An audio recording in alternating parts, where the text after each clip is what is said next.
Good morning, everyone. Welcome to the webinar this morning. We're very grateful to have everyone. We're just going to give it a couple minutes to get everyone settled.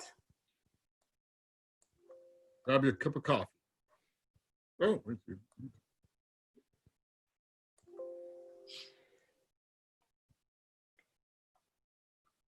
We're expecting a little over 300 people who have registered for today's session.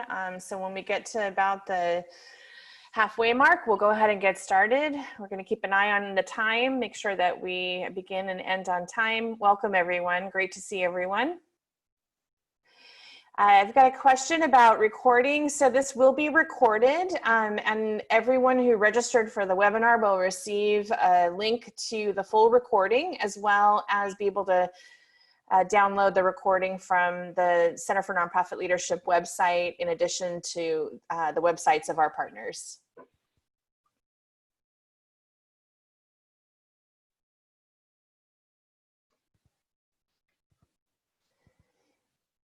A special thank you to Visionality and our co-conveners for making this session possible today. Without them, I would probably be slamming something on Zoom right now.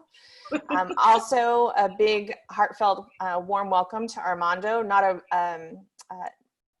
new to our community, but definitely appreciate him sharing his time and talent today. Armando, welcome to Ventura and Santa Barbara County. Welcome home. Yay, thank you. I love the slide where I'm surrounded by money. I like it too. No one loves money more than a fundraiser. Like kind of a duck, Scrooge McDuck kind of thing where he stacks it all up and stuff, you know? So maybe we'll give it one more minute and then give it a launch. That sounds great. Welcome, everyone. Good morning.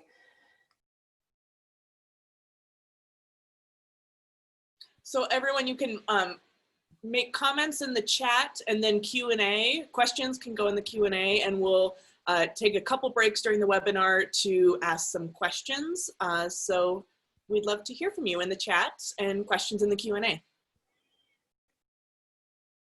Fantastic. We probably have a few people joining us in the next few moments. I'm going to go ahead and get us started in the interest of time.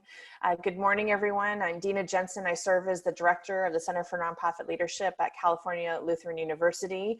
And it's my joy to welcome you all to this session with Major Gifts expert Armando Zumaya. We're truly grateful to Armando for the generosity of his time and his talent, and overall his support to the fundraising professionals. He's a national leader, a frequent master trainer nationally and internationally, and is a fearless in authentic donor engagement and relationship building. He brings 34 years of experience in the field of professional fundraising. He's well known for teaching prospect solicitation, cold calling, major gift techniques, and remote constituency fundraising. And he's been a tireless advocate for improving the prospect researcher fundraising relationship and creating a prospect culture inside of development teams. He also speaks about the rise of Latino major giving in the US through his direct experience raising major gifts in the Latino community. He emphasizes the need for new vision of Latino philanthropy throughout our philanthropic sector. Today, Armando is joining us for a refresher on the fundamentals of our craft in light of business disruptions, a global pandemic, and our own resistance to fundraising in uncertain times. We are an incredibly diverse learning community this morning with very large regional institutions side by side with emerging all-volunteer organizations. And the topic at hand is quite expansive.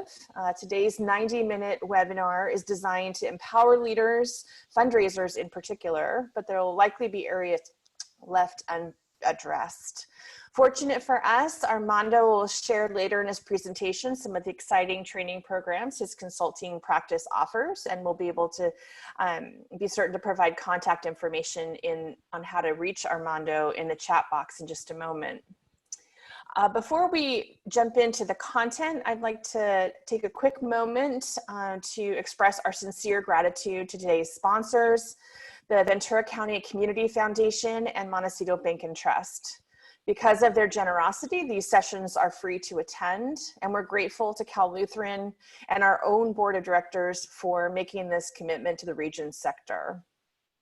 If you'd like to make a personal contribution in support of these webinar offerings, a gift of any size is welcome, and I'll put an easy link in the chat box for your convenience.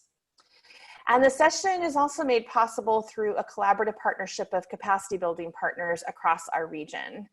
We are grateful beyond measure to the Nonprofit Resource Network of Santa Barbara, the Ventura County Community Foundation, the Santa Barbara Foundation, the Fund for Santa Barbara, the Association of Fundraising Professionals, Santa Barbara and Ventura Counties chapter, and Visionality, who is providing Zoom hosting service in support of today's learning community. A special thanks to Brianne Foster and Emily Barony. Emily mentioned this at the top of the webinar. This session will be recorded and made available after today's session. We kindly invite you to pose your questions using the Q&A feature by raising your hand. And if you run into any difficulties with the Zoom platform, you're welcome to let the Visionality team using the chat function. I'll go ahead and put some links into the chat box, but without further ado, Armando, welcome. Welcome home. Welcome home. That's awesome. Well, you can move to the first slide if you want, just the title slide. And the social media, great. Do you guys call it Clue, Dina? Yes? No, okay. No, we Anyway. call it Cal Lutheran. Okay, well, never mind, never mind. Hi, everybody. This is Armando, and I'm really glad to be talking to my folks and homies on the Central Coast. I do have a long history in the Central Coast. 8,000 years ago, I was a peace activist in I'm not gonna say, it was in the 80s, let's put it that way. I had beads and I had hair, and I was pretty hip and cool. And I went to organize peace activists in Santa Barbara. And well, I won the initiative, but I also got married and had a baby, my daughter, Diva, who was born in Cottage Hospital. And so the funny thing is the big loop is she went to UCSB for her graduate degree, graduated last year with her PhD. And she worked at SBMA, and I know lots of, every street in Santa Barbara, I can tell you, and Ventura, and San Luis Obispo counties, I can tell you exactly where you live because I was a canvasser door to door. So I walked with a clipboard, like I said, back in the old days. So it's a long storied place for me. And also to a shout out to all the other institutions I see on the webinar, to all my homeboys and homegirls from Naleo, which is very encouraging to see people of diverse backgrounds from the Central Coast on this webinar. So what we're going to talk about today is it's not normal fundraising. This is not. This is a wild time for us to all be in. Hey, thank you. That was just psychic there. You just got me going there. So here's the agenda. But the background is this is emergency crisis fundraising. Okay, and this is a hard time when a lot of our fragility and the things we've done wrong in fundraising are laid bare, okay? So we can freak out, we can be embarrassed, or we can realize that we're serving people. For a food shelter, for a university, for a hospital, whatever we're doing, we have people we're responsible to as fundraisers, okay? So let's dial it back in terms of the panic factor and try to figure out solutions. And so this presentation, I always jump around slides. This is the agenda. What we're going to talk about is more of a catalog. So I'm going to go over essentials of fundraising, essential attitudes. I talk a lot about, so none of my presentations are theory, or they're all very prescriptive and very practical. Okay, something you can use tomorrow. When I was a development officer, I'm still a development officer, 34 years. I always hated presentations that didn't help me right now. I need tools, right?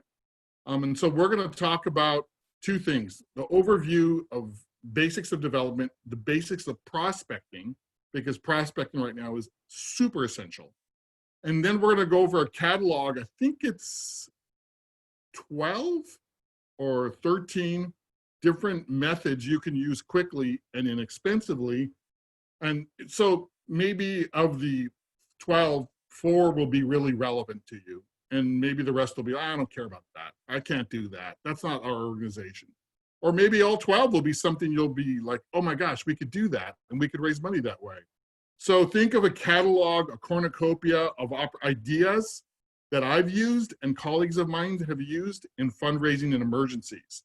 I have fundraised in a couple of major emergencies successfully.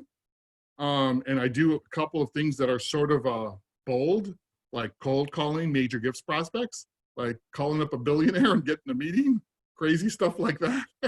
But I've done it. And, you know, pull it out and close that $9 million hole, things like that. So let's talk about, we're going to talk about the fundamentals, prospecting, and then a catalog of all the things you can do around this. So the cold calling part is a separate presentation. We'll talk about that later. Let's, next slide, please. It's fun to be able to do this. Like, I never do it visually. I always do GoToWebinar. So about me, we don't need to know about me more.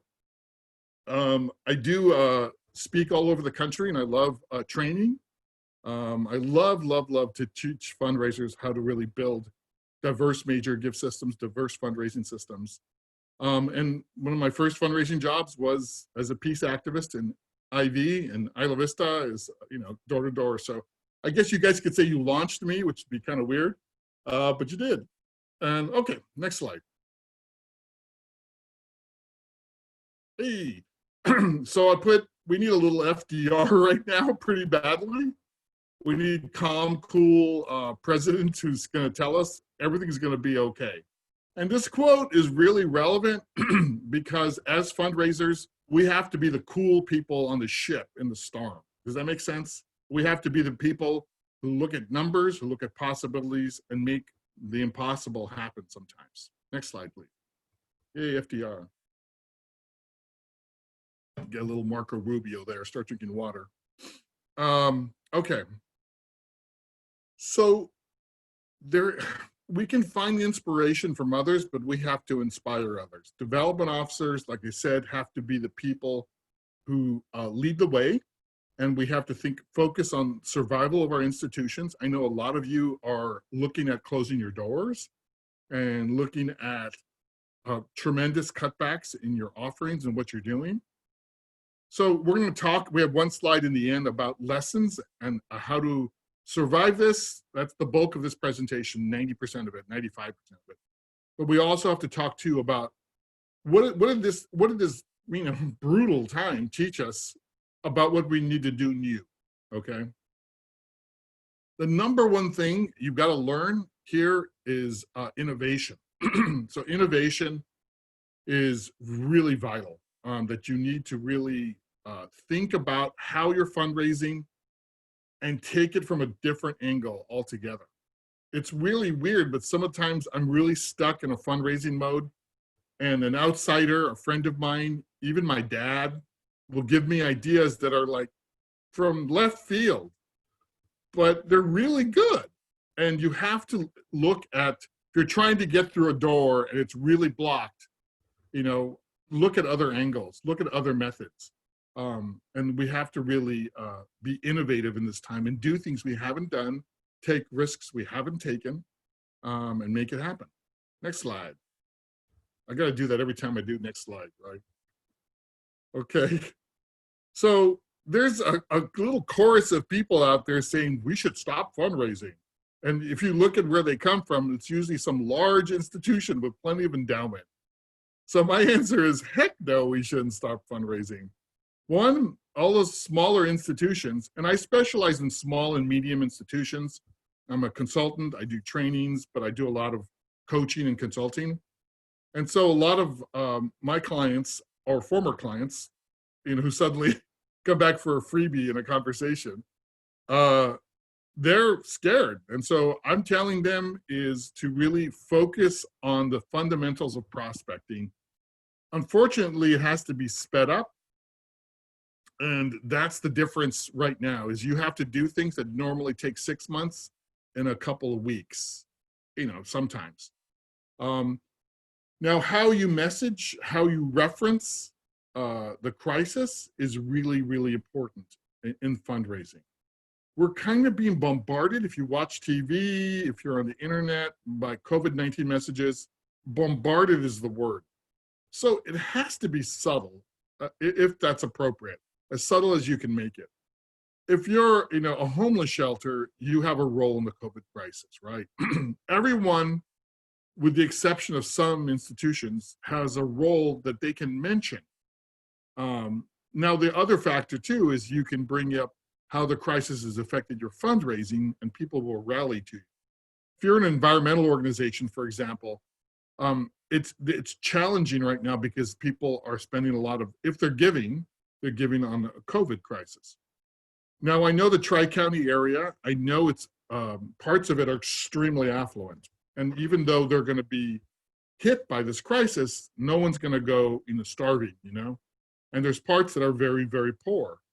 But you have to really stop and think about who's being affected and who's not, and give people the benefit of the doubt of philanthropy. We can't just assume everybody can't give anymore. There's always going to be, and this is going to be awful for me to say, but there's always going to be a loud voice of negativity in the room. So, for example, after 9/11, I worked at the SF Opera, and we had a board meeting, and there were 2 board members who were like, "We can't fundraise. It's a terrible time. It's inappropriate. Everyone's been hit financially.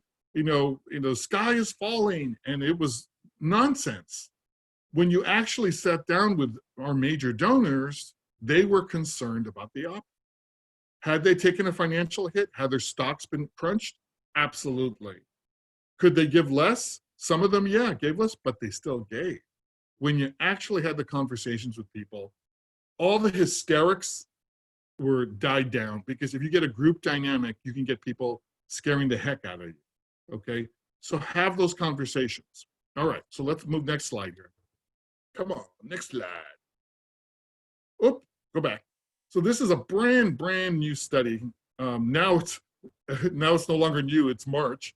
But it is a great study that talks, AFP put together, that talks about the need to fundraise right now, okay?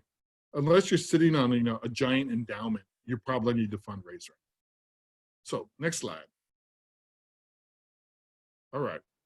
So let's start prospecting. Who is making money off this crisis? There are people. I have a former client who's in the South Bay. We call it the South Bay, which is San Jose.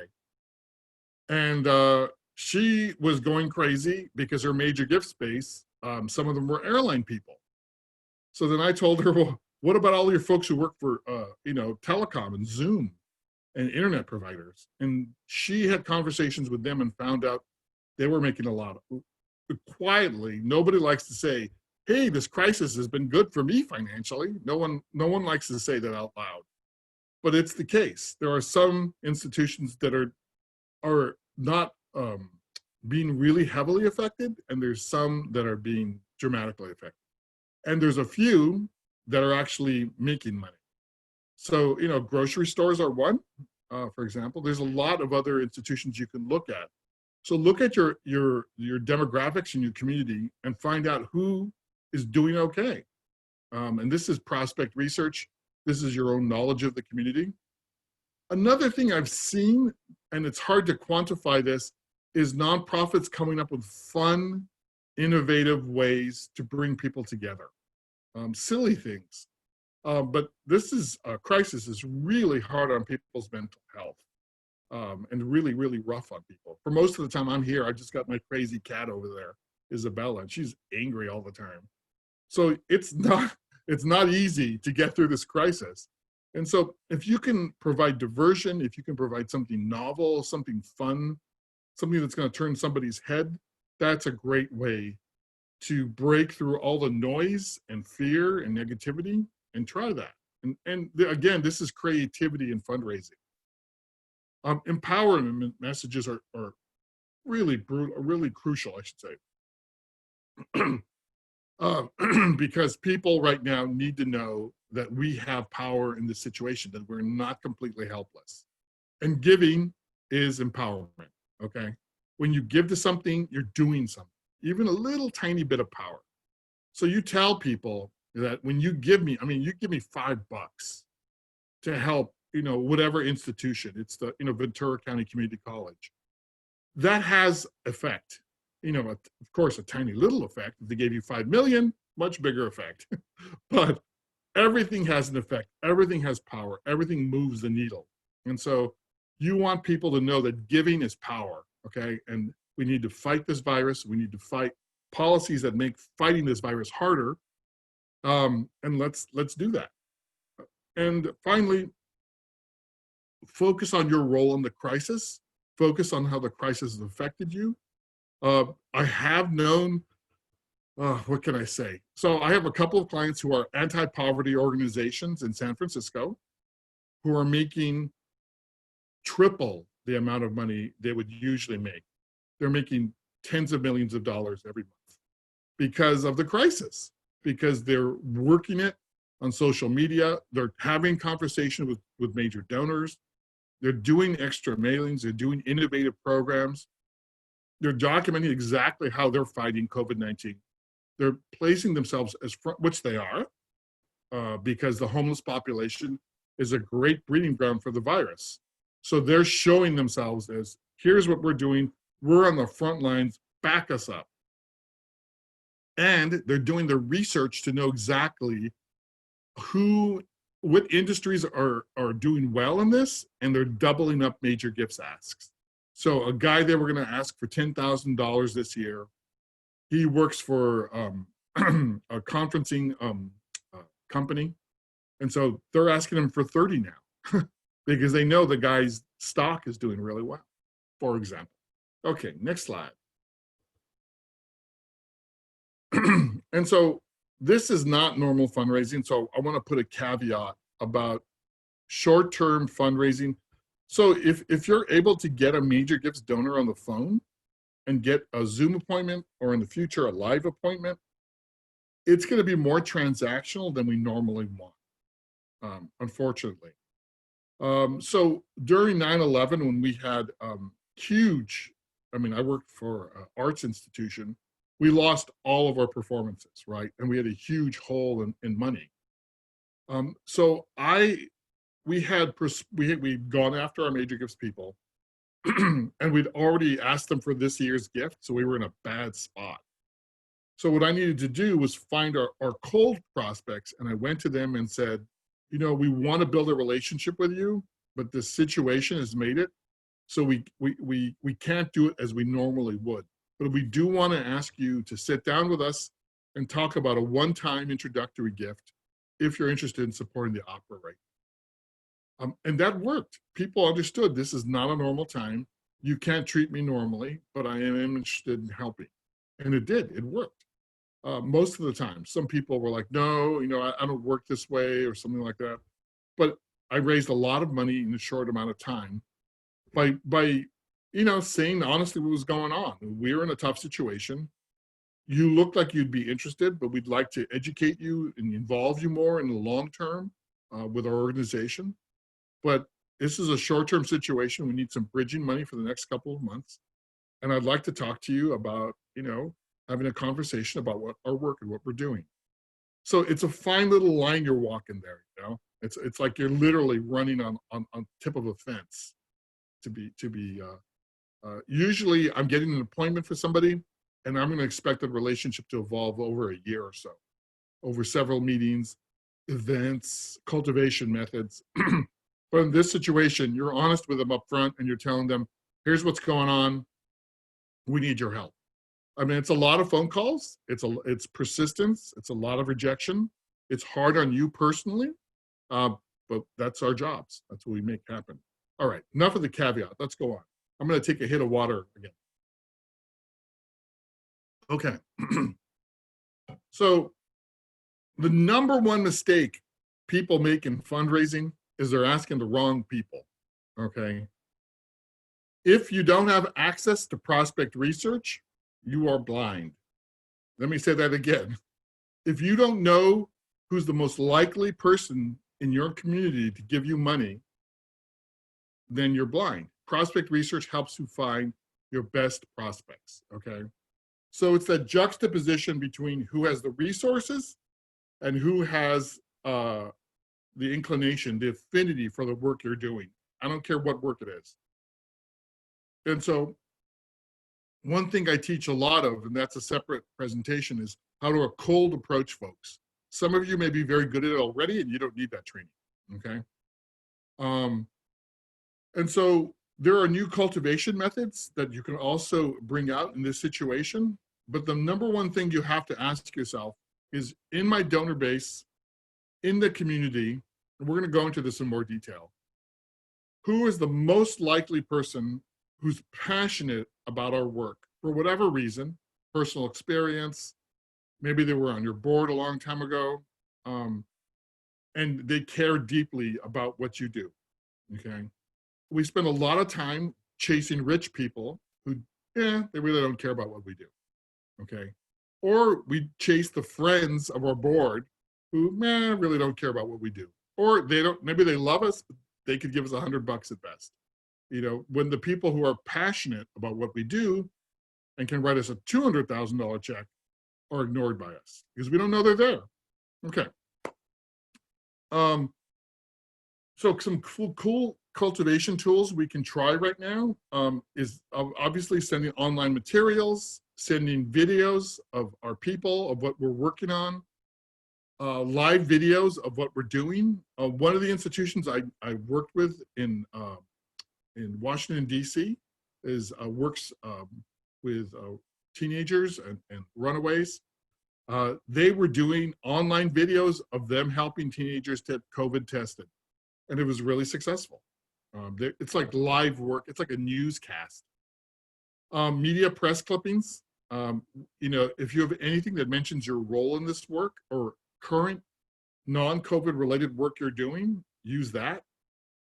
A mini proposal is a one-pager to somebody you don't know who you want a relationship with.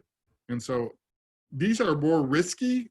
I don't use them as well. People swear by them, which is, and literally it says, we want to build a relationship with you. We're in this crisis. We'd love for you to do a starter gift at this time because of this time, if you're interested in a longer term relationship with our institution, organization, whatever. So that's a mini proposal. A video meaning an event. We have all the video events, we have video concerts, but there's also, you can have a crisis meeting. This is a little risky, but it's more powerful than you think, where you have your board together talking about the financial crisis for your institution, and you invite outside investors to watch or participate. I've seen this done a couple of times. I've done one, and they're very successful because if it's well run and well orchestrated, people buy in and go, let me help. Or they want to know what you're doing about the crisis. And if they're satisfied, lots of times they're going to help. So we're talking about major donors watching your internal work. Okay. And like I said, I've said like 4 times already, emphasize the introductory nature of the giving you're asking these people for, that it's tentative, that you're just starting something out. Okay. Next slide, Bree. Bree, that's her nickname for you. No, okay, never mind. All right. So now we're going to talk about how you're fundraising. We're going to go through, this next slide. We're going to go through a range of ideas around fundraising. So here's the classic, I love these little icons. They're kind of cute. Little buttons, I guess they're called. These are, if you don't have in all of these, then you need to stop and ask yourself, why don't we have all of these? And in this crisis, what can we grow very quickly that's going to help us? So let's say you don't have any corporate giving. This is a situation where you need money for your institution. And guess what? You're going to have to develop a quickie corporate giving program, identify your corporations in your community who have giving guidelines around what you're doing around your organization, who maybe have C-level executives on your board, or who are donors, or their spouses are donors. So that's how you do it. And then you start picking up the phone, literally. So we're talking about hustling here, folks. All right, next slide. Yay. So the other diversity in giving is people were looking past. And not to knock Ventura County, but I've seen 3 or 4 major institutions there, and they don't have one Latino on their board, which is hysterical because there's 48% of the population's Latino. Santa Barbara County too, probably not so good either, but that's a national trend too. 3% of board members nationally are Latinos. Especially in parts of Ventura and LA County, there's big Latino wealth. People just don't know about it. But there's lots of other folks, including Muslim Americans, who aren't on this list, which should be. But we've got to ask ourselves, okay, since we're looking now for what we're not doing in fundraising that we can start because we're in a tough situation, are we asking women effectively? Are we engaging Asian folks? Why not? And put together a program to engage them. So we're doing a self-assessment. It's not very nice to look in the mirror and say, okay, this is what we're not doing. And to try to mitigate that in this situation. I call it whole community fundraising. So we're fundraising from every method. The first slide was method, and every source is the whole community, everyone. Every Latino in Oxnard can give. Every white person in Oxnard can give. Every Asian person can give. Every woman can give. This is a crisis that doesn't stop at city lines or neighborhoods. It kills everybody. So, next line. Sorry to give you a little, a little of the old time religion, as they say down south. So here are the tactics. We're going to go down each tactic with each slide and go into them and discuss them a little bit. Do we want to pause for questions? Am I cray-cray, or is it too early? No, we're good. I don't see any questions yet, just some tech stuff on the back end. So if anyone has questions about the presentation, pop them in the Q&A. All right. I'm going so fast. I think would I go really fast? I don't encourage questions. And so I'm encouraging questions. I will stop for questions. And so when you have a few, let me know. All right, so now we're going to talk specifically about specific tactics. Now, one thing I want to go over, let's do the first slide. I want to make sure I'm talking about something that's not here. Okay. Yeah, it is coming up, I believe. So scheduled fundraising events. So you're talking to the guy who has a op-ed called Kill Your Gala. So I'm not a big fan of fundraising events in the first place. However, if you have one, virtual events, I've heard mixed reviews on them. You can try that. You can do your best to make that happen. And it depends on whether you should cancel them or not, depends on what timing you're looking at here. I've seen August events that are still being held. So it depends on that. Now, if you have to cancel, do not just give out refunds. Ask people, would you mind contributing this and making a gift, even though we can't do this gala or whatever it is, a walk, golf tournament. And people overwhelmingly will not ask for refunds. I mean, you'll have a few folks, but people will generally be generous, and you'll keep a good chunk of your resources. Of course, it's not as good as actually, having that, but, you can do that. Virtual concerts. Now, this is where we use celebrity. Not everybody can do this, okay? But this is the truth. Can you get somebody well-known? And that, that's different in every town you're in. In Santa Paula, the tiniest town on earth, who's well-known is going to be different than Santa Barbara, right? And so if you can use celebrities, if you can use the former mayor, if you can use a person who was a basketball star who lives there now, whatever, to host a virtual concert or event is more effective. That's just a little tweak I've seen around. I've been surveying people doing these. So if you can have Rihanna host it, you're in good shape, pretty much. Yeah, everyone will attend. But you're not going to get her, of course. It has no relation to us down here. But if you can get somebody of note in any shape or form, that's great. Get that done. There's one former client in rural Louisiana who had what do you call it? He's the retired priest of the Catholic Church there. The guy he was there for like 60 years, super old, knows nothing about the internet or computers. And he did this sweet video where he's like, wow, can you all see me? And I want you to get together. We're going to support the church and the concert and the choir. And people like cried their eyes out when they got this video from this guy. I mean, he's no celebrity in that town. He's beloved. And so they literally had to shut the town down for their virtual concert. That's an example, okay? Also too, of course, you can use social media to support events. Everyone knows that. But you really, if you can pay for experts who are doing that, try to do that. All right, next slide. Armando, can I take you back just one last step? We have a question in the Q&A box about back to different approaches to ask different ethnic racial groups. Yeah. Can we get a little bit of thinking from you about that? Sure. Well, it depends on your organization, what you're working on. I talk a lot about Latino major giving because the Central Coast there definitely has a strong Mexican and Salvadoran population. Santa Barbara has some Asian folks and some African American folks. I'm not as up to date on the demographics. And so for me, it's going to be using culturally relevant materials. It's going to be, so if you want to look at a really great example for fundraising for Mexicans, look at St. Jude Children's Hospital, right?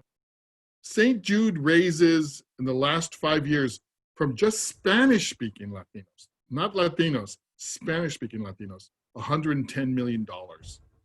For a hospital, 99.9% of these people will never use, will never see.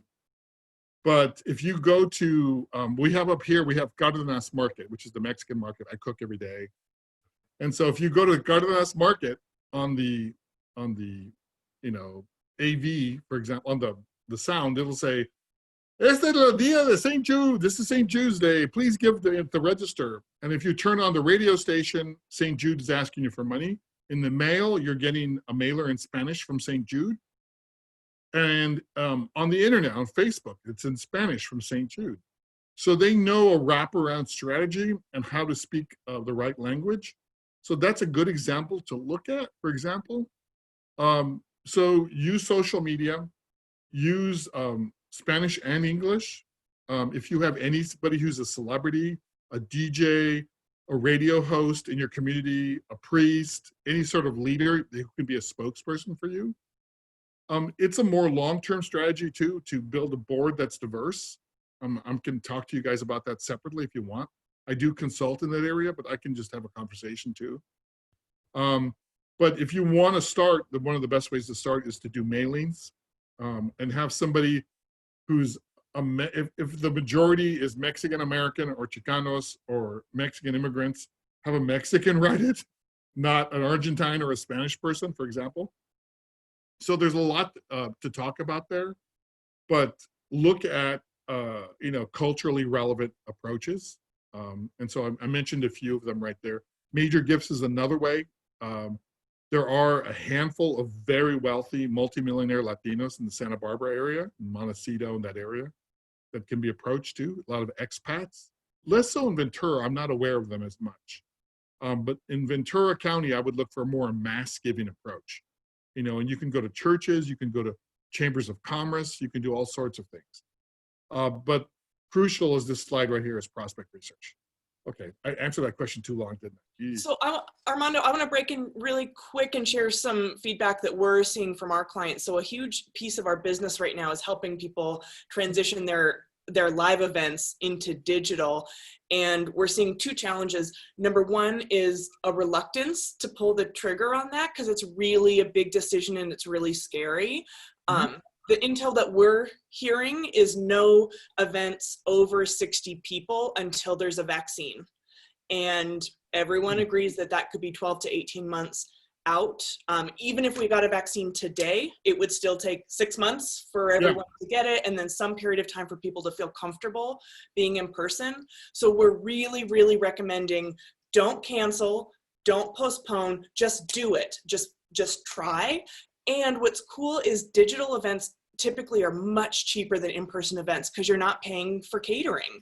And so we're actually able to cut ticket prices sometimes in half for our clients. So that's number one, is just do it. I know it's scary, but just do it. And the second piece is it's not just a matter of one-to-one moving your event digital. You really need to rework it and recraft it so that it is engaging through a computer screen. So just be thoughtful about redesigning your events. Don't just copy it because those are the ones that aren't really effective and engaging. So that's my free advice, worth what you all paid for it. Yeah. Okay. Well, I mean, I'm not an event specialist. I mean, if anything, I'm a major gift specialist, but I've done lots of events, but thank you, Emily. That's awesome. Also, thank you for killing the gala. I really appreciate that. Well, it's called, the op-ed on my LinkedIn and on my website is called, do you have a vampire fundraising event? Is it time to kill it? Yep. It has a picture of Dracula. So here's the most important slide in this presentation, everybody. And that's access to prospect research. Okay, so if you do not have prospect research, so let's get all of you in an imaginary gymnasium, right? And we're gonna put money on the floor and we're gonna shut off the lights. So it's pitch black. So the people with prospect research have those little pen lights that we have on our keys. They can look around on the floor for the money. The rest of you are just fumbling around. That's the difference. So every university fundraiser, hospital fundraiser on this phone call know what I'm talking about, because it's a huge advantage for larger institutions. You cannot have major gifts without prospect research, okay? So you're gonna tell me, I can't afford prospect research, or what is prospect research? There's an organization called APRA, A-P-R-A, and that's like AFP for prospect researchers.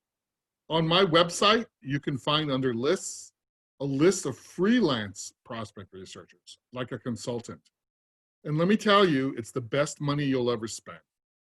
Because if you want to find people who have high affinity for what you're doing, who have philanthropic ability at certain levels, and you can set the criteria, that's how you find people who can give you money quickly, who already love your institution or already care about your cause right there in your community. And so this is the number one thing you can do in my mind is, and we're going to talk about how specifically you use it for strategies, but let's go ahead and go to the next slide.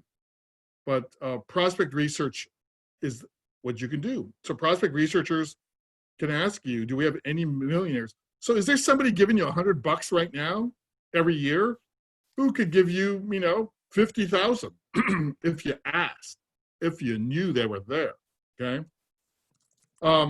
We have a quick question from Eli. He asks, how often should prospect research be done by an organization? Well, so there's different strategies here. So there's some that do screenings and you do an annual screening. I do a screening twice a year. But if an institution has never done prospect research, this is the time to do it, because if you've got a millionaire hiding in your database, it's like putting on that old coat you never put on and there's a $50 bill in your pocket. That's what it's like. It's like, yeah, that's what you want. You want to find those people. And so I do a continual prospect research when I'm working in a CDO role. I'm always looking for new prospects.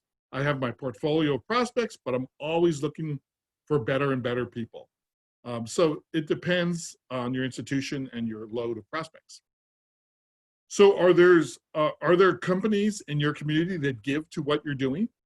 You know, are there small family foundations, especially small family foundations where there's only one member living left, are really great sources of money that people don't see really often because they don't do their research. And finally, are there new companies that just came up? There are startups that got highly capitalized. They just had venture capitalists give them $300 million or $100 million. And there's 20 employees and they're in Santa Barbara. And they've never given money before as a company. And this might be a good time to go cold call them, call the CEO. There's no giving people there yet. It's too new. And ask them, would you guys like to be part of this? Or get them to volunteer and then give something like that. But I'm trying to help you find things in your geography and community that can give you money quickly that you've overlooked. And finally, like I mentioned before, what donor populations have you ignored, in terms of demographics? Sometimes in terms of geography, are there places you haven't asked before? One cool donor population you can ignore is expats. So an expat is somebody who grew up in Santa Barbara, loves Santa Barbara, but they live in San Diego, or they live in San Francisco, they're tech people. If you ask a former Santa Barbaran who, grew up there and went to high school there and loved his father and mother there, and they're now filthy rich in San Francisco, if you ask them to give to Santa Barbara medical care, heck yes, they will. Just because they live away doesn't mean anything. But that's something a prospect researcher can find for you. Okay, it's funny, I just clicked my mouse like I can move my slides forward. Isn't that silly? Slide forward, please. Thank you. So now we have to get, live meetings will be possible. I don't know when, month, 2 months. People will, things will loosen up hopefully. But we're focusing right now on Zoom or FaceTime meetings. I much prefer a live video meeting than a phone meeting. Much, much prefer. You guys know the difference. I don't have to tell you about that. But getting the meeting right now has changed, at least for the short term. I do think it'll come back in the future. So let's switch it over. Next slide. Let's say switch it over.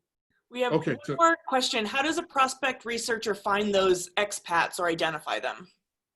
Yeah, that's a fun trick. I don't know exactly. They have different searching methods. For example, what's the name of the search method? So this is what you pay them for, and they use, you can ask a prospect researcher, and they'll tell you, but they'll do like a LexisNexis search for born and raised in Santa Barbara, for example.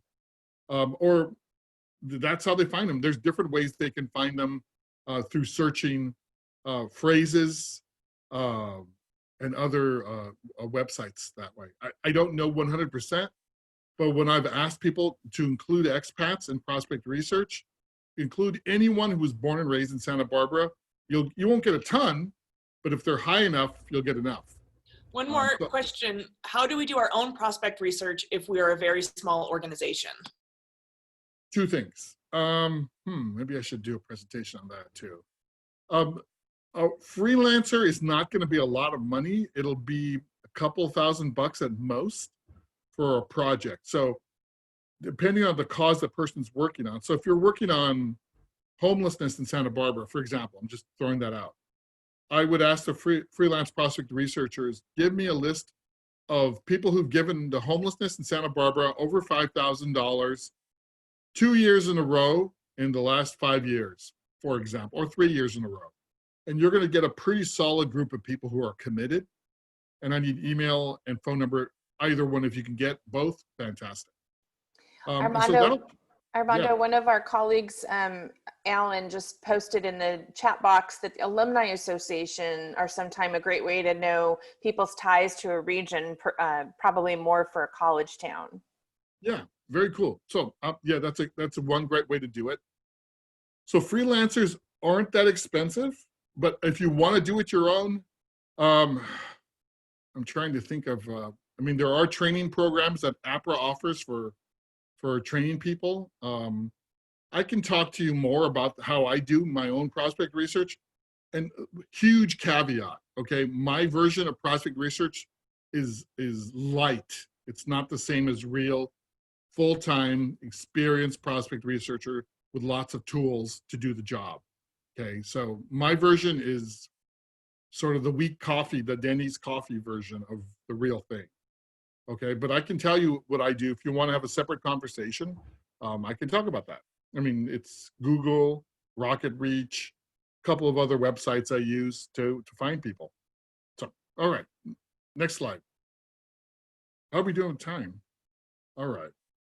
So we're doing okay. The classic one is the double up, and to ask people, and this worked for me in the past, believe it or not.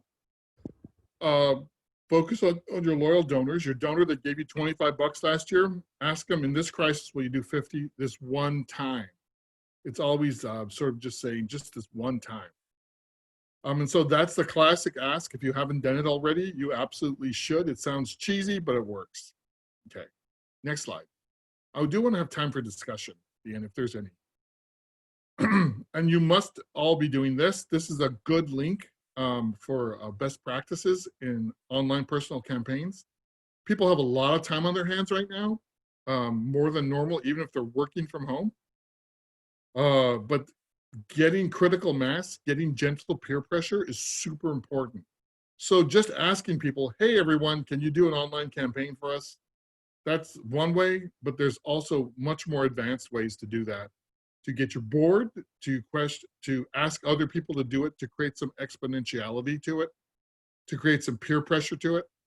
So when you have somebody do one for you, ask them if you can use their name and say, hey, Robin did one for us, please consider. So you want to create momentum around it. So the whole idea is to get a lot of people doing this at once and to create some sort of tidal wave effect. So, okay, next slide. Yeah, so this is this is what I really love to do because one, it has it sounds crazy, but it has can have a really big effect on your fundraising in a very short amount of time. So the example I often use is when I worked. I'm gonna put this without and be discreet. Well, I can talk about the opera. So when I worked at the opera, we had our major gift space. We'd made all our solicitations in the year, and then the crisis hit in 9/11, and we had to shut the house down for a little while, and we had just a loss of revenue, and people stopped giving in lots of ways because they were giving to first responders in 9/11, and we lost, I don't remember how much money it was, but it was catastrophic. So then what I did was I worked with my researchers. I didn't use a freelance. I had a full-timer.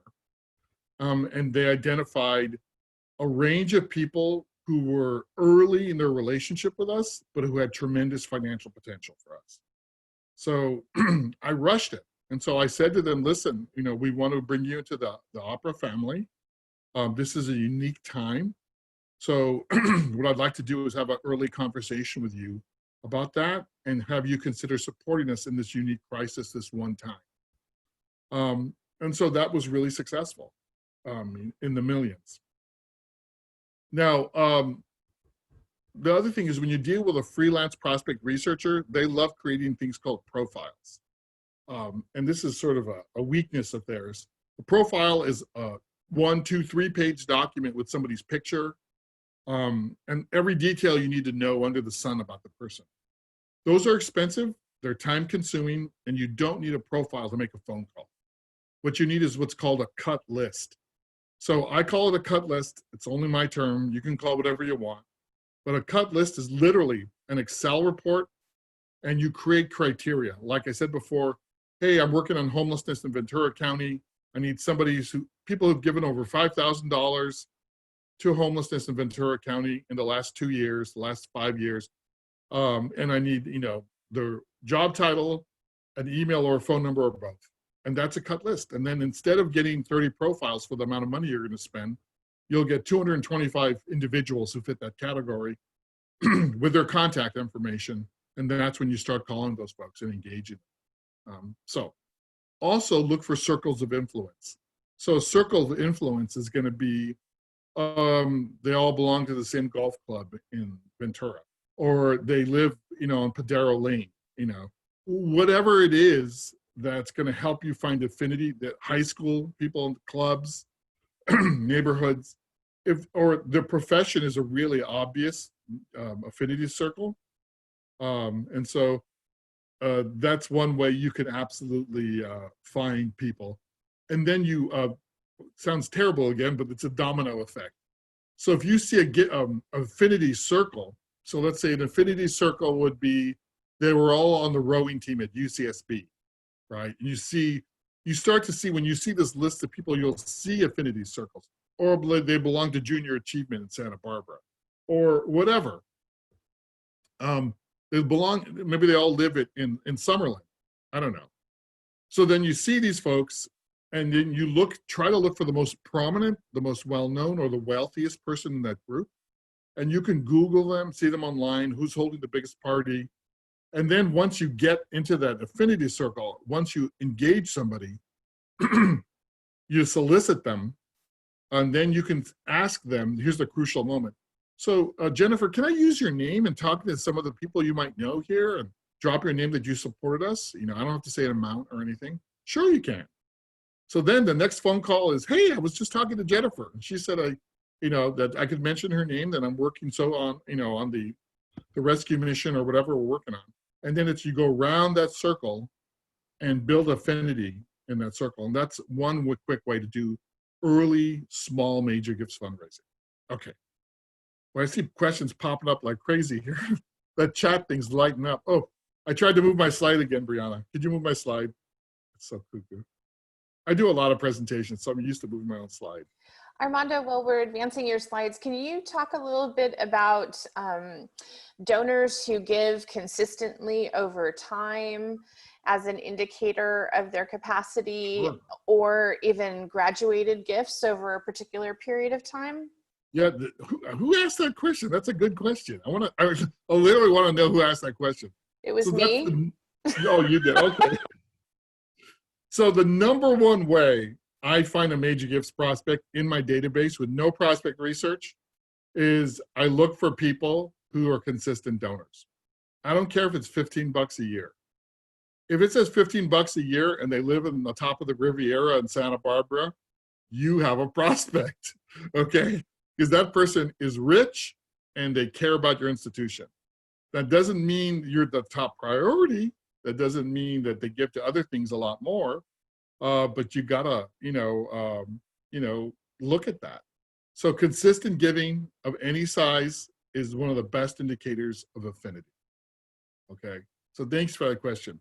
So the other type of major gifts prospect is the icy cold one. So the first one we talked about were people like Dina or Emily, I'm not sure who it was, just mentioned, is somebody who's already shown interest by giving you money. Okay, best people there are.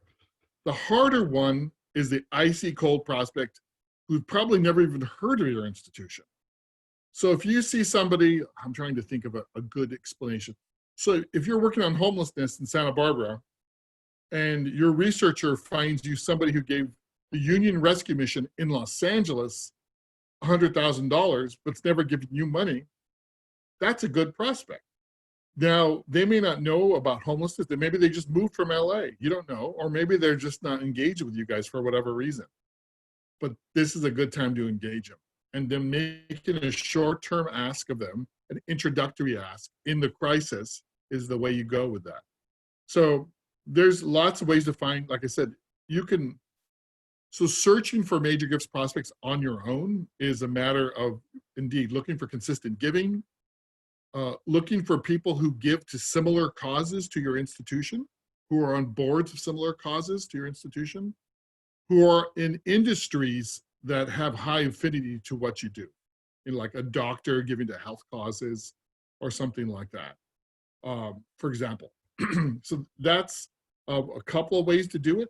And I put up the pirate flag. I look at other institutions giving. If I don't have a strong major giving program, I'm going to look at who else has a strong major giving program and go after their donors. Sounds crazy to do, but it works. Because people, if you're an institution, you don't own that prospect. It's up to the prospect to understand what they want to give to. So that's one way to look at major gifts prospect. Okay. More questions? Nope, not at this point. Not at this point. Okay. I see the chat blowing up there. Let's, I hope that's good. Let's move to the next slide there. It's mostly just folks making sure that we're going to share the recording and the PowerPoint after the session, which we will. I'm just joshing. Okay. The virtual performances, like we were talking about before, you know, there's so many different technologies out there. There's so much competition for this right now. The one tip I've seen work is to get a strong host, if you can get that in the short term. And there's lots of people, even more famous or notable people who can help you in the crisis to do that. But also think beyond an event and think about virtual tours, virtual conversations, even reports on what you're doing. The more you include people in what's really going on in your institution, of course, you probably have to sanitize it a little bit, or tailor it or clean it up a little bit.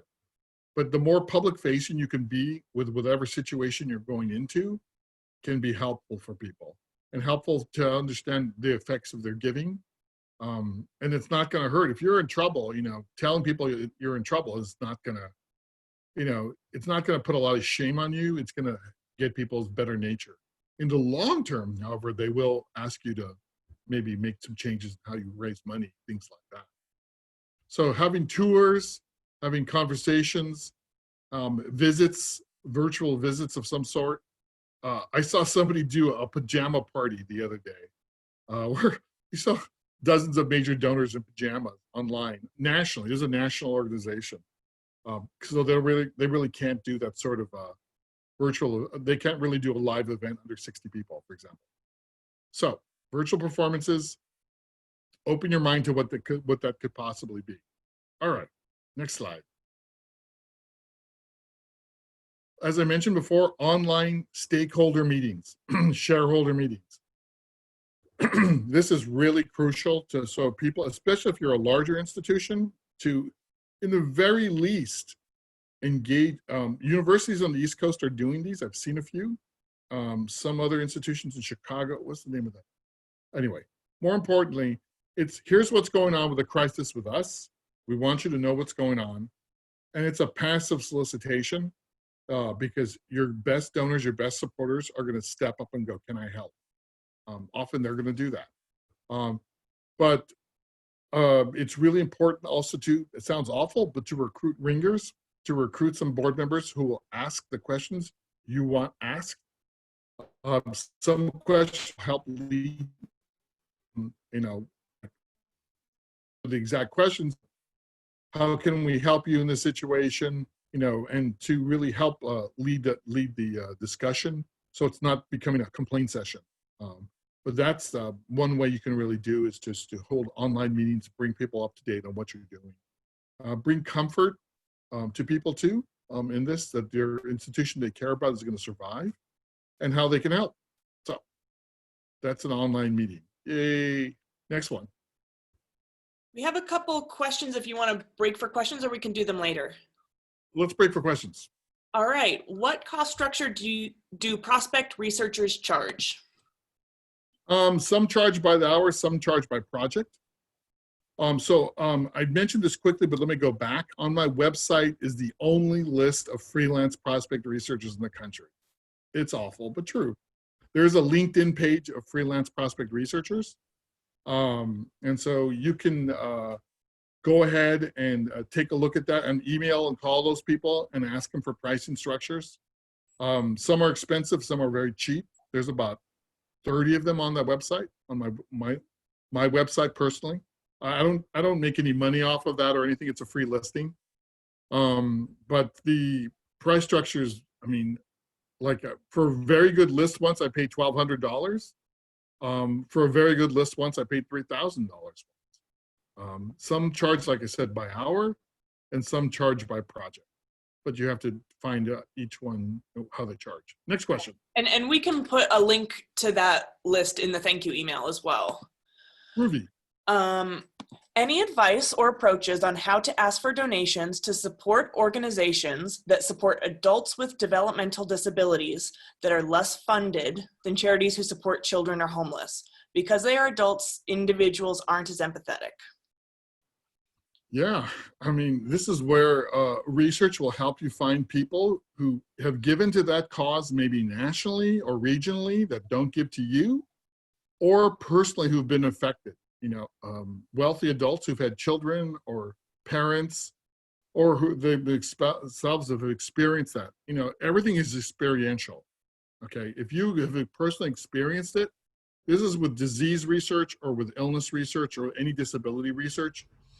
If you can do the research to find people who've experienced it, there's reading about homelessness and then there's having been homeless. It's a drastically different reaction. And so when you have that research in hand, it's going to help you find people, I call it, who burn with the cause. It's not just, oh yeah, I care about that, but who really feel it passionately. And then you want to find that list and juxtapose it with, people who've got a lot of money. So great. Thank you. Right. Armando, thank you for your wisdom. I think we all echo that. That's a lot of the comments in the chat. This might be a detailed question, but what suggestion would you have for an organization who has recently had transitions in many of the existing relationships were connected to the development staff or CEO? How do you engage as a new CEO or development officer taking on existing relationships? Yeah, well, that is tough. If you're new and you're in this crisis, you're going to have to put on your humility hat and just say, I'm new and this crisis happened. Honesty, honesty, honesty. And just tell and put your heart on your sleeve a little bit and tell people, this is a really tough time to start. It's a tough time to get to know you, but I need to, because of what we're working on is so important. So that's what my advice would be. You got to pick up the phone. You got to make a lot of virtual meetings. A lot of them happen. You have to literally canvass your whole donor, former board base, new donors, and that's a lot of screen time, a lot of phone time. That's what has to happen, because you got to introduce yourself in a crisis. It's not ideal, but what are you going to do? Just throw up your hands? I mean, I hope that answers the question. I mean, like I said, I don't have a magic wand for that. I've had exactly the same I've done exactly the same thing. Just being honest. Man, this is kind of weird. It's a crisis and we've never met before. My name's Emily. So I definitely echo your suggestion. So Armando, here's a question that's a little bit of an offshoot of that one. It's from Monica. What would you recommend regarding pre-COVID-19 major donor conversations that have gone cold? Next steps, ideas on creative ways to reach out? Okay, so I'm not sure I understand the question. Are we talking about pre-COVID? We're talking just normal major gifts relationships without the crisis involved. So initiating the relationship before the pandemic and now trying to keep them warm prospects. Well, it's twisted, of course, but the pandemic might help you and reinitiate that relationship. Relationships that have gone cold, generally, if you've done your research and they care about your organization, it's a scheduling issue. Okay, they're just so busy. That's the number one reason. Rarely are they going to say, yeah, I really don't care about your cause or your organization. That's why I'm not getting back to you. It's because they are overwhelmed in their life, especially if they have kids, especially if they have a major career. It's tough. So unfortunately, sitting at home might help us. It might help us reach those people. And the nature of the crisis can help fundraising for some institutions. And so that's what I would do. When it's not a crisis, there's a whole cornucopia of cultivation methods you can use. You can send them things, you can write them letters, you can invite them to unique events, you can ask for their advice. There's all kinds of methods for major gifts engagement that are curveballs rather than, hey, I want a meeting with you. Hey, come meet our dean. So you have to get innovative, even funny, even funky. You can come up with things that take them aback. My number one curveball cultivation method I used was with a major billionaire in New York City who was used to going on tours, used to doing, tours of colleges. And I asked him to captain a basketball team with some of our kids in a street in Harlem. And the guy called me right back. We're like, heck yes, I'll do that. That was a curveball cultivation method, for example. Okay, let me get to the next slide and then I'll take more questions. Is that cool? Yes. Okay. Oh, okay. But go back to the small business approach because I haven't talked about that. So this is harder in this crisis than normal, but this is a crisis fundraising method. It depends on your town and who's making money. I worked with a major institution that took a massive state cut. They lost like 48% of their funding overnight. And so it was a very beloved institution in that town. It was a small town. We're talking 200,000 people. And what we did was we did a small business approach campaign where everyone had a little sticker in their window that said, I supported so-and-so. And all of the small businesses in town started to support that cause. So in this situation, small businesses are suffering a lot more than normal. But I just wanted to put that out there that might work for you guys, that might help with some of the, especially markets and other things that are doing well right now. But if it's not relevant to your locality, forget it, okay? Next slide. Just want to give you every option. And this is a really cool trick I've used before. That's small, new corporate philanthropy. And this, often we're talking about smaller businesses. And I know SB County for sure, and slow a little bit less so, has small businesses popping up. People don't want to get on the 101 and go to work, go down to LA. So they're opening businesses all over that may not be affected, that may already be virtual businesses. Or that may be 10, 20 people, but who are making money, right? So finding out who that is in your community is really crucial. And if they've never given money before, then we can use this crisis to help them, figure out, hey, philanthropy is pretty awesome. And some of them are going to be highly capitalized. And a good prospect researcher can find, angel lists and capital indexes and groups of people who are capital investors. Look for, Chamber of Commerce lists for new companies. There's all kinds of ways to find people who have opened a company that may be something you don't even understand. Some of these companies, I don't even understand what they're doing. But you can see how much they're capitalized, how much money they're making, and what people's investment advice is about them. So we're often following investment advisors because they know where the money is, the good investments. So we're kind of following their trailer because if they know where the money is, we want to know where that is too. Also too, just an FYI, and this goes with people of color sometimes who are overwhelmingly neglected in fundraising. The number one reason Latinos don't give as much as Caucasian folks is that we're not asked, we're not engaged. I've talked to, a dozen multimillionaire, almost billionaire Latinos who've never been asked, by a major institution or ignored by their university. And so I've had to explain philanthropy to them, how it works, And so sometimes when you're dealing with new people in philanthropy who've never given before, you've got to start from, 101 philanthropy with it's the difference with a major donor you're already used to. They already know the game and how it works. But sometimes you've got to start and explain philanthropy from the start. Just an FYI. Okay? Next slide. We all do these, okay? We all do these.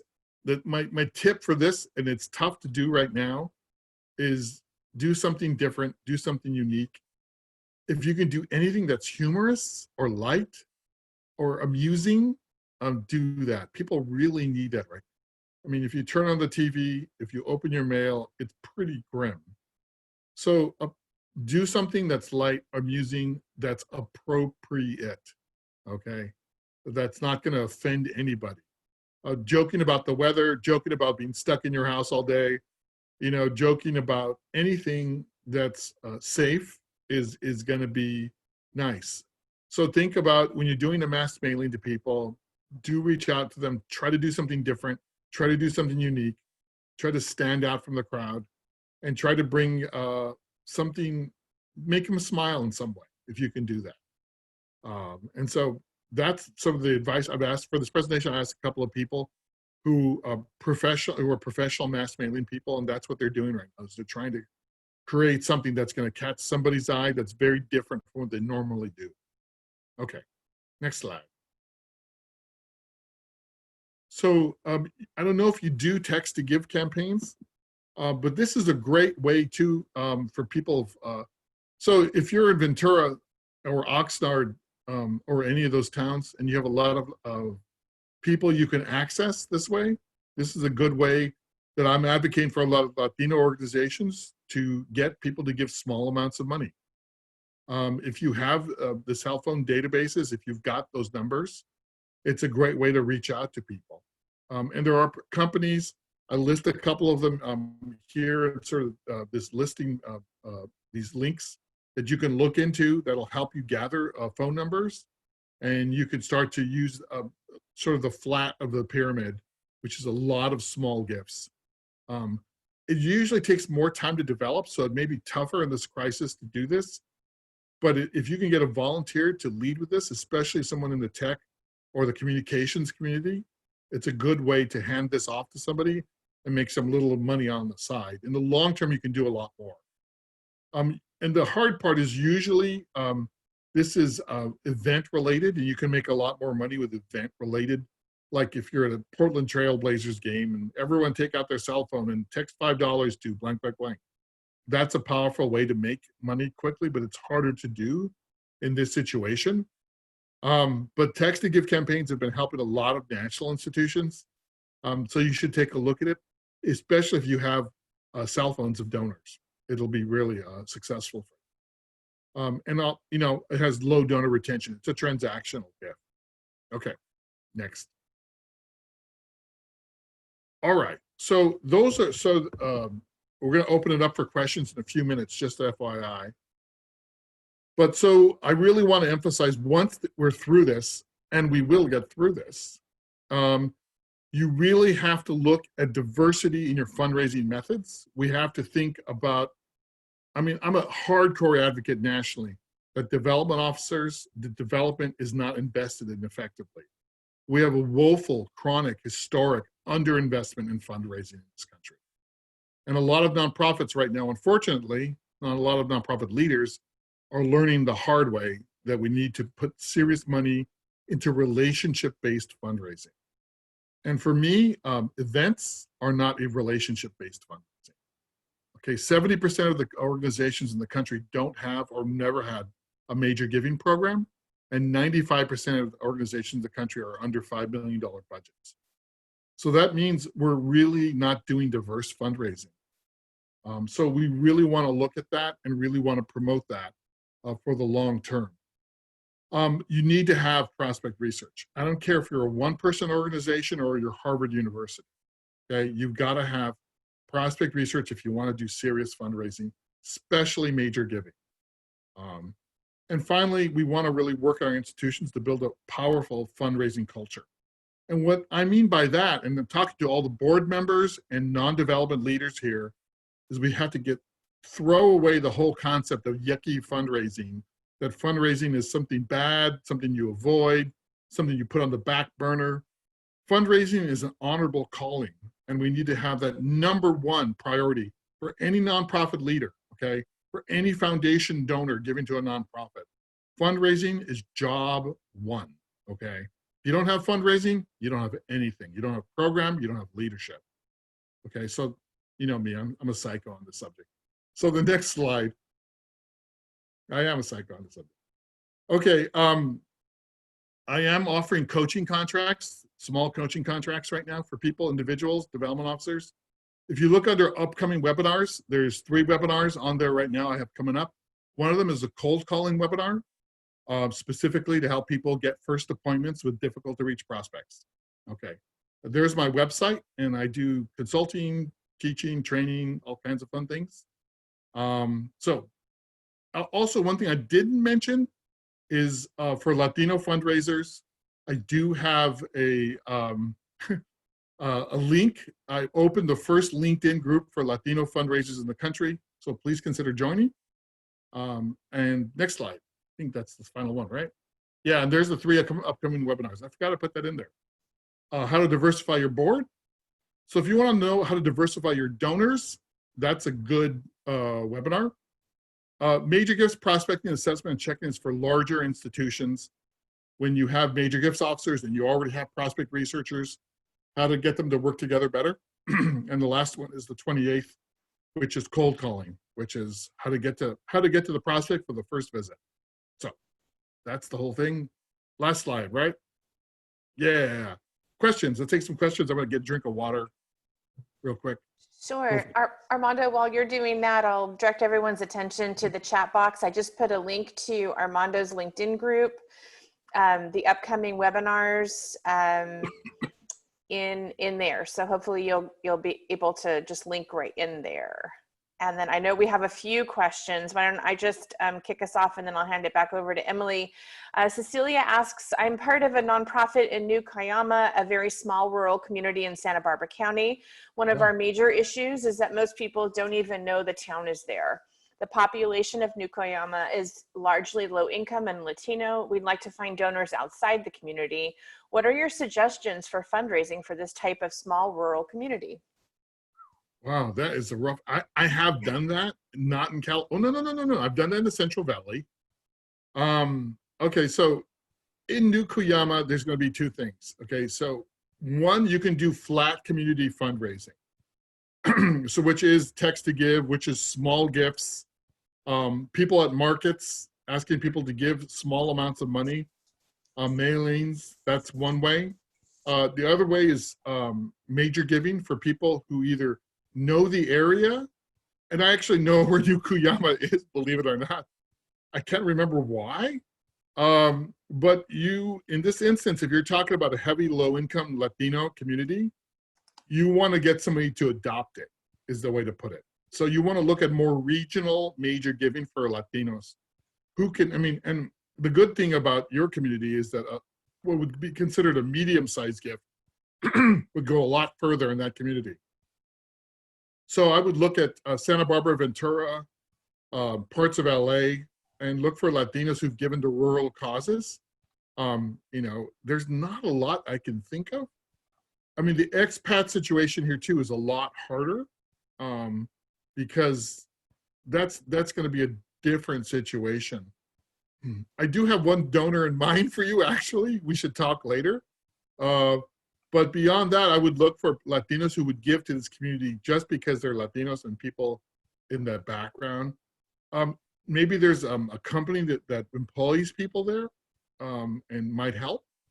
Maybe there's markets there that might help. So you want to look at people who are going to care about those people, either because of the ethnicity or because they're from a similar situation, things like that. So I hope that helps. I'd be glad to talk to you more detail. Great. Armando, we have a question. What do you think of services like Wealth Engine? I like Wealth Engine. So here's the difference. If you're buying, so there's prospect researcher, human being versus a tool. So when you get Wealth Engine, you get a tool.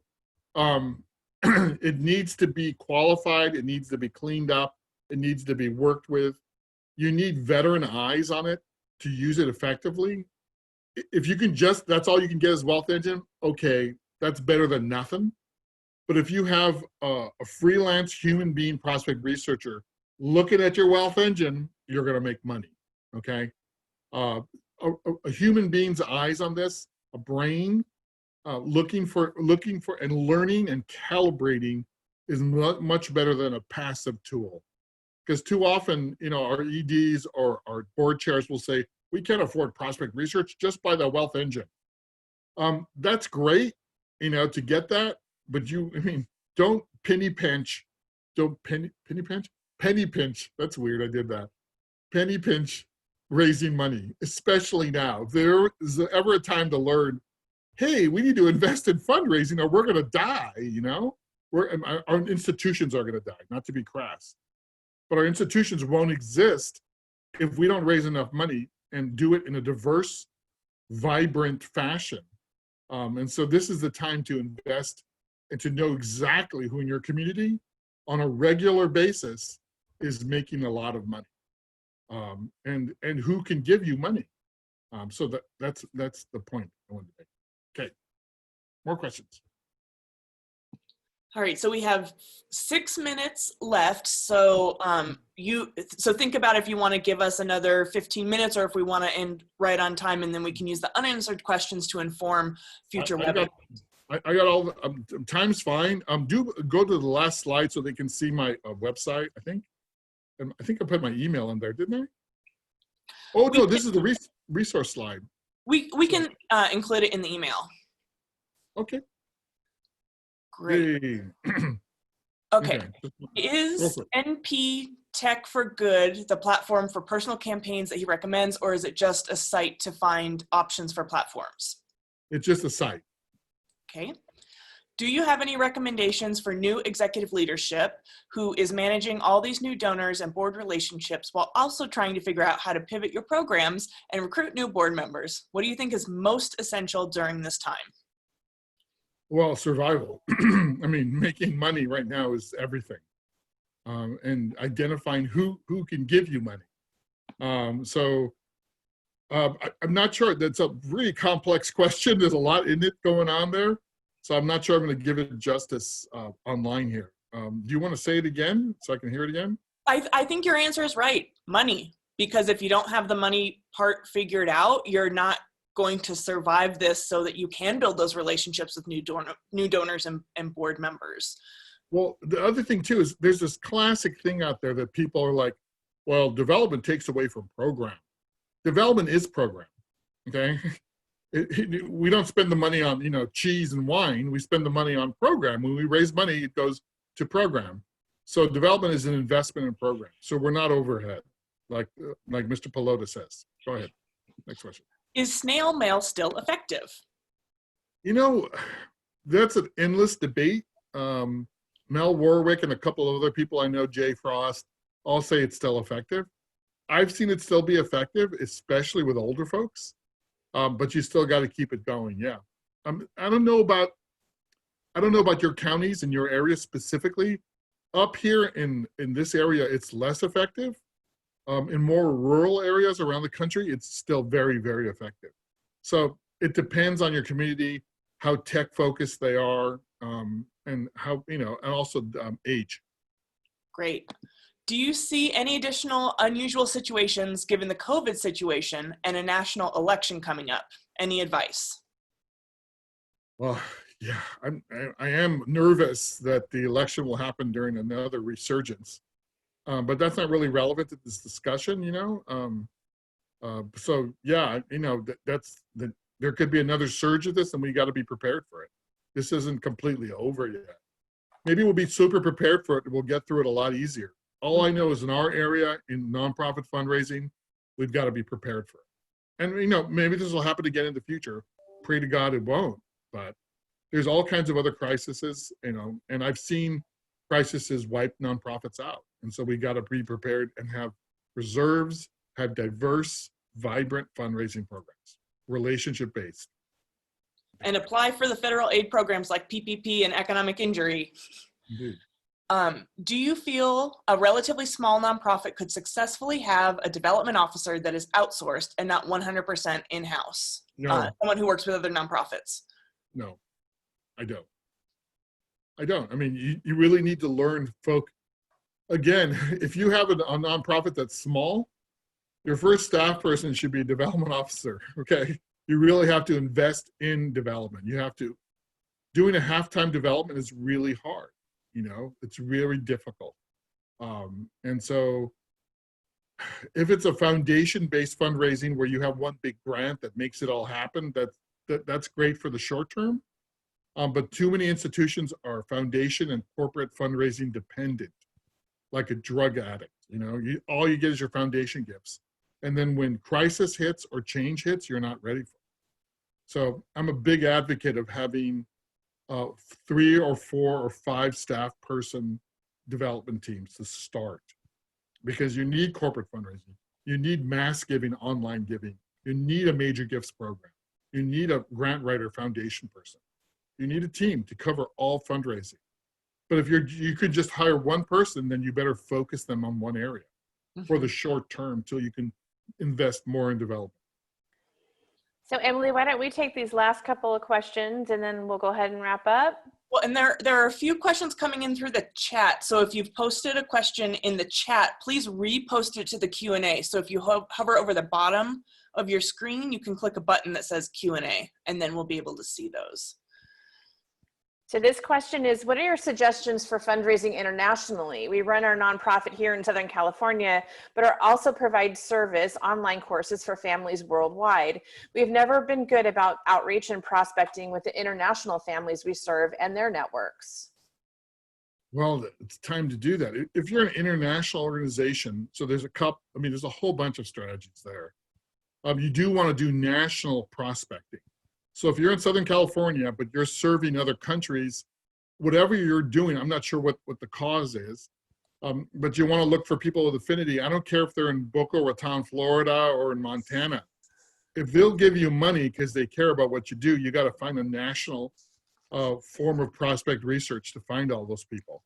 And yeah, there are, so for example, I've worked on Mexican causes before in the US, but I fundraise off of Mexicans in Mexico who care about Chicanos and people here in the US. I've seen international organizations go after people who have affinity with that home country. So East Asians supporting work in India, Bombay, who live here, for example. So those kinds of people. And there are philanthropic efforts across the world right now. You can find, in most countries, philanthropy happening like it hasn't before in the last 20 years. So you can do international, there are people who specialize in international prospect research. Some countries are very restricted in terms of privacy, unfortunately, and so it's harder, but yeah. Okay, so I've got two last questions. What are trends in fundraising that organizations are being slow to embrace in your point of view? Oh, that's a good question. Whoever said that, thanks. The trends in fundraising are too big. Slow isn't the word. They haven't, and I don't know what it's going to take for people to invest in this. One is a major giving program. So that means that, I mean, literally, if you're a 3-person nonprofit, you can have a major giving program. Okay, I've done it. I can tell you how. But 70% of nonprofits have never had a major giving program. The number one way, in my mind, to have longevity and survivability as a nonprofit is to have a stable of major donors. Okay, people think universities, oh, it's because they have alumni. That's how they make so much money. No, it's because they've spent, 40, 50 years building major giving programs where they have deep relationships with major wealthy people. Right now, major institutions that have taken hits from COVID, what they're doing is calling up, hey, would you give us a little extra, $30 million, $10 million, $5 million in this crisis? Because we're having this problem with our students. And they're like, sure. They're not sweating, not like you guys are, because they have deep relationships. There are great examples of lots of smaller institutions building major giving programs. So the second trend is diversity in fundraising, okay? Especially in California, and especially in Santa Barbara and Ventura counties, where there are no diversity in major donors, there's no diversity in boards, there's very little. And when there is, it's very tokenized, okay? And literally, there's a huge explosion in Latino wealth in Southern California. Up here too in the Bay Area. And I can tell you overwhelmingly from my personal soliciting and fundraising experience, Latino wealth is wildly ignored. There's also lots of African-American wealth. There are women entrepreneurs. And people still go to the old white guys, the only donor there is. And so we've got to think in 2050, Latinos will be 1/3 of the population of the United States, okay, 1/3. And so right now we're 17% of the population and we are philanthropically ignored, okay, ignored. The foundation community gives 1.8% of their money to Latino-focused nonprofits. So diversity in fundraising, especially major giving, is the #1 thing nonprofits need to figure out and learn and wrap their heads around.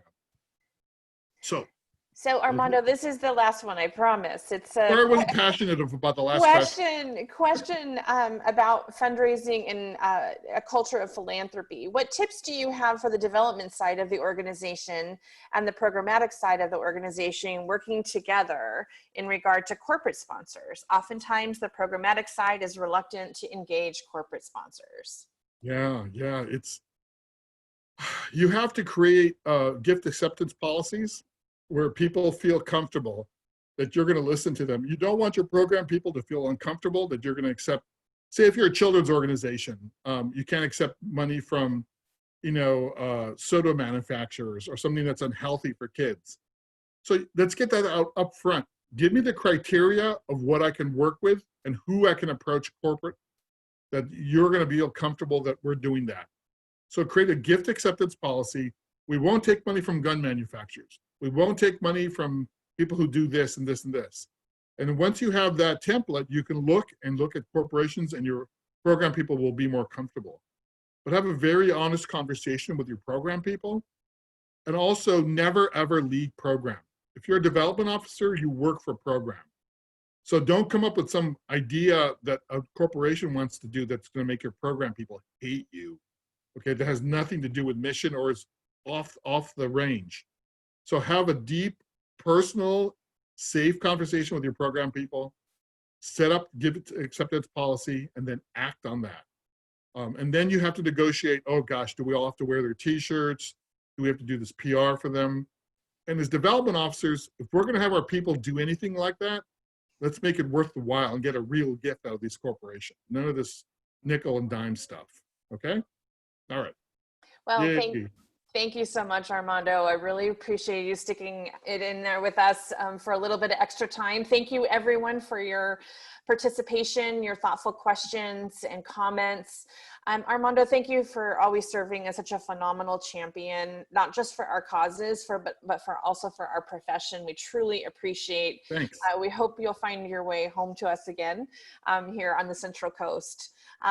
Coming up next, we have a panel discussion next week with 3 regional CEOs who are going to be talking about adaptive leadership. Please visit callutheran.edu/CNL for an updated list of all of our upcoming webinars. We're going to be sending the recording out along with the resources, the slide deck, few of the links that we've been mentioned in today's discussion. That should be out later on this afternoon. If you have any questions or topics that you'd like to request, please use the chat box. Again, our sincere appreciation to our co-convening partners and Visionality for being a phenomenal partner. And we'll look forward to seeing everyone again next week. Thanks so much. Thanks again, everybody. Armando. Bye, guys. Bye. Stay safe, raise some money. Woohoo! Woohoo!